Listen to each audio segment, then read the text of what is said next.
শহীদুল ইসলাম আমাদের দ্বিতীয় প্রশ্নটি করেছেন। তিনি বলেছেন, অতি বৃদ্ধ, গর্ভবতী ও দুগ্ধদানকারী সিয়াম কীভাবে পালন করবে?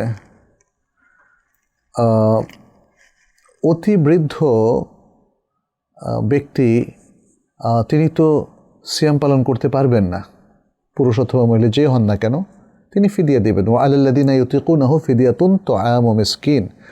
যারা সিয়াম রাখতে সক্ষম নন তারা প্রতিদিন একজন মিসকিনকে করে খাওয়াবেন প্রতিটা সিয়ামের পরিবর্তে।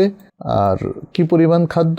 নিসফ সা, এক সরের অর্ধেক, এবং এক সর সৌদি আরবের উচ্চ উলামা পরিষদের রেকমেন্ডেশন অনুযায়ী 3 কেজি, তাহলে তার অর্ধেক 1.5 কেজি। তাহলে প্রতিদিন একজন মিসকিনকে 1.5 কেজি করে খাবার তিনি প্রোভাইড করবেন। যদি এর সাথে তরি তরকারি বা অন্যান্য জিনিসও প্রোভাইড করেন ভালো।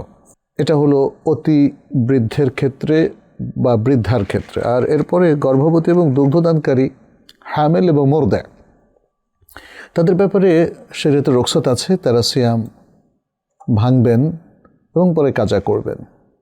যেহেতু তিনি স্থায়ী কোনো ক্রনিক ডিজিজে আক্রান্ত নন, গর্ভবতী এবং দুগ্ধদানকারী, তাহলে তারা পরবর্তীতে সিয়াম কাজা করবেন। আর অতিশয় বৃদ্ধ বা বৃদ্ধা, তারা অনেকটা স্থায়ীভাবেই সিয়াম রাখতে যদি অক্ষম হন তাহলে ফিদিয়া দেবেন, এটাও এক ধরনের রুখসত। আর যদি বৃদ্ধ হওয়া সত্ত্বেও তিনি সিয়াম রাখতে সক্ষম হন তাহলে কিন্তু তার ফিদিয়া দেওয়া যাবে না। পুরুষ মহিলা উভয়ের ক্ষেত্রে এটা প্রযোজ্য।